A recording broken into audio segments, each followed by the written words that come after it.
Hey guys, Doug B here. Now I was all prepped to talk to you about a preset pack that I just picked up from Chop Tones, but then I saw a couple messages on the Fender Tone Master Pro user group on Facebook, and I just had to respond. Now I won't mention any names here, but here's how the first message goes. I surely didn't enjoy the recent forced update surprise which caused me to go on an unwanted adventure to discover why my iPad mysteriously wouldn't connect. No alerts or messages sent to me telling me why they wouldn't connect anymore. Wasted time thinking I actually did something wrong. But no! FTM Techs made a mandatory software update that without it, the two devices failed to connect to each other. I'm just glad I didn't have a concert that day, else I would have been screwed. Well, there was no forced update, and FTM Techs didn't do anything. Let me tell you what happened. First, there is no such thing as a forced update on the Tone Master Pro. You can use any version of the firmware that you'd like. And I'm willing to bet that there's a lot of guys out there who haven't updated to version 1.5.5 yet, and they are still getting along just fine. Now for another example, when I was doing videos on Fractal, a lot of the bands there that were using the Axe FX3 would never ever update their units. They would never do a firmware update. They didn't want to take a chance of a setting changing or something that might change the sound of a preset. Basically, it's the old, if it ain't broke, don't fix it adage. But going back to what actually happened, the person who had posted this message had automatic downloads turned on their iPad, so when firmware 1.5.5 came out, their iPad automatically updated the new version of Pro Control that went along with it. But their Tone Master Pro was still on version 1.4.71 because there's no such thing as an automatic update for the Tone Master Pro. It's still a manual process. So the newly updated Pro Control app could not talk to the old firmware. And they had to update the firmware on their Tone Master Pro to version 1.5.5 to get the two units to talk to each other again. They didn't know that you can turn off automatic downloads on their iPad. And you know, usually that's a really convenient setting. But, for example, talk to people who record with DAWs and use third-party plugins, and they will tell you to never, ever, ever have automatic downloads turned on. There are hundreds, if not thousands of stories of people out there who suddenly couldn't get their DAW to work or their third-party plugins to work. Why? Because their operating system had been updated overnight, but the DAW that they're using and the third-party plugins that they're using had not been updated to take advantage of this new operating system, so suddenly things were getting really wonky if they were working at all. Now, as you might have guessed, I don't have automatic downloads turned on any of my devices. Now, I know that a lot of the Tone Master Pro owners don't have a techie background, and stuff like this can be really frustrating and confusing. And they don't understand why the updated Pro Control app doesn't work with the firmware. Well, look at it this way. Let's just say the lock on your door was getting old, so you went and installed a new lock on it. Now, if you tried to use your old house key, it wouldn't work on it and you'd be locked out of the house. Why? Because you have to have a new key that works with the new lock. Well, you can think of Pro Control app as the new key and the firmware as the new lock. If they aren't in sync with each other, they are not going to work. Now, the one thing that I think that Fender can do in this situation is to stress repeatedly to turn off automatic downloads on any device that you're going to use to connect to the Tone Master Pro. But other than that, there's not much that they can do. Fractal and Helix users don't have this issue because their editor can only run on a computer that connects to their modeler with a USB cable. Their modelers do not have Bluetooth functionality, and therefore they don't have apps on the App Store or on the Android Play Store. Fender, however, has given us this functionality, and it's to our benefit. Just be forewarned that if you use an iOS or Android device to connect to your Tone Master Pro, please, please, please turn off automatic downloads now.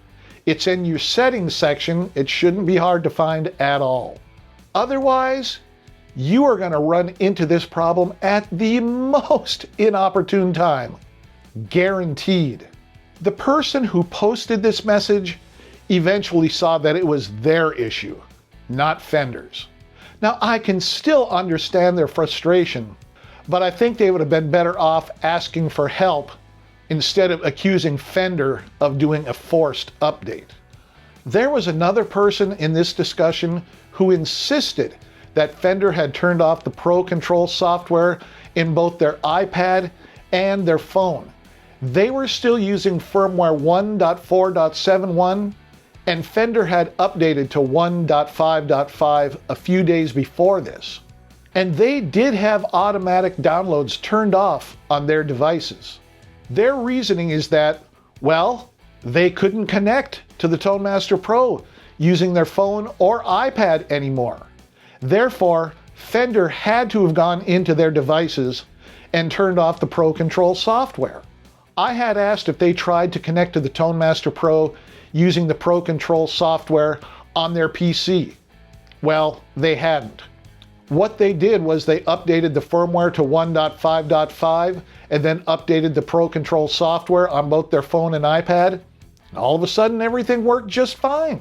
When I and others told them that Fender could not go into their devices and turn off software like that, they posted this. Basically, any company at any time can stop functionality of an app at any time or disallow a certain version to work. Guys, that is simply not true. Now, if you're using a company PC, well, yeah, then the company's IT department can control the functionality of that computer. But no company can control any software that's installed on your own personal devices.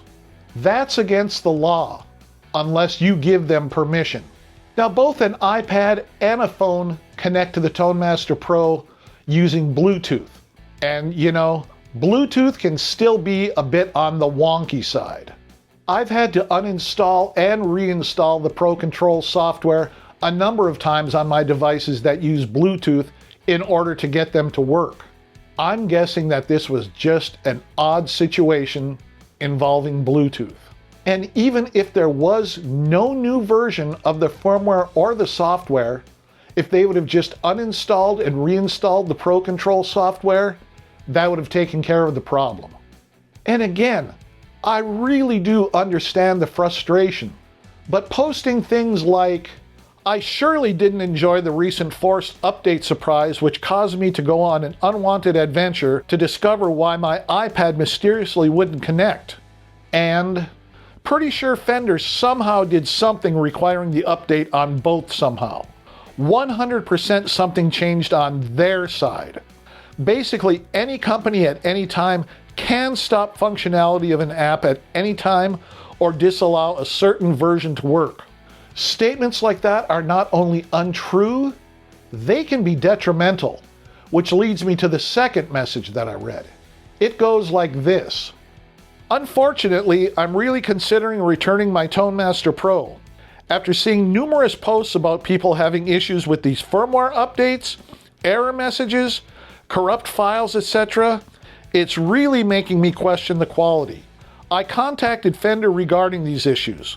I'm really starting to wonder if they should just stick to guitars and amplifiers. If you're going to slap your name on a $1,600 product, it better work. The product is amazing and it sounds great, but if it's not reliable, it's worthless. Well, let's take a look at the issues that they brought up. People having issues with the firmware update not working correctly are usually not following Fender's instructions. I mean, it's pretty much that simple. Now, I'm not saying that there aren't some units out there that have trouble. Of course, there are going to be some, but those are few and far between.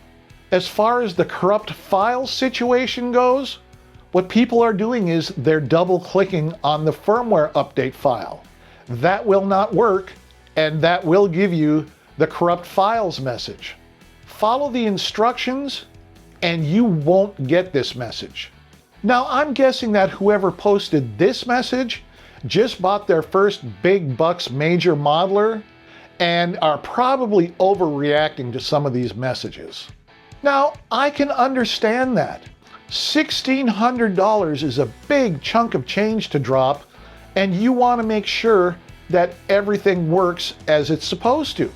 But go to any of the forums for any of the major modelers, and you will see message after message of people that are having problems, either real or imagined. I mean, modelers are not infallible. But then again, what gear is infallible? Amps will die. Drum heads will break. Headstocks will snap off. Keyboards won't power up, etc., etc., etc. Now, I don't know if you noticed this or not, but not once did they say that they were having any of these problems. All they were doing was reacting to other people saying that they were having problems. Now, of course, bad things do happen, but for every message posted about a problem with the Tone Master Pro, there are thousands of other Tone Master Pro users just going on their merry way with no problems at all. I mean, it's not like people are going to go on the forums every day and say, hey, look how great my Tone Master Pro is working, right? I mean, they might do that occasionally, but for the most part, no, they're not going to do that. What they might do is come on and post when they have a problem. So when you go to the forums, you might be seeing what looks like a lot of problems, and in reality, it isn't. I really think that whoever posted this message should just focus on the first part of their last sentence.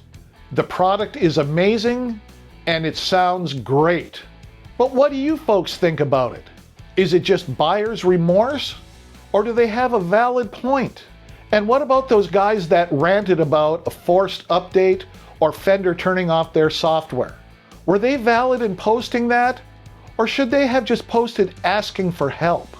Let me know in the comments. I am really curious about this. Last week, I gave a shout out to @SeanHelsel923 for their recent donation to the channel. Well, this week I would like to give shout outs to all the other people that have donated to the channel over the past few years. Let's take a look at that list. @CustardArms8535, @JohnOffit4477, @RickUp, @Clive007, @AlexP1030, @Wajanimus, @CustardArms8535 again, and @RickUp again, @Vetter10, @Theodorus1950, @Daniel S. Reeb NY8979, @Potential to the Max, and @Walt H9092. Thank you so much for making those donations. I cannot tell you how much I appreciate it. And if you're still here, thank you so much for stopping by and sticking around. I really do appreciate that.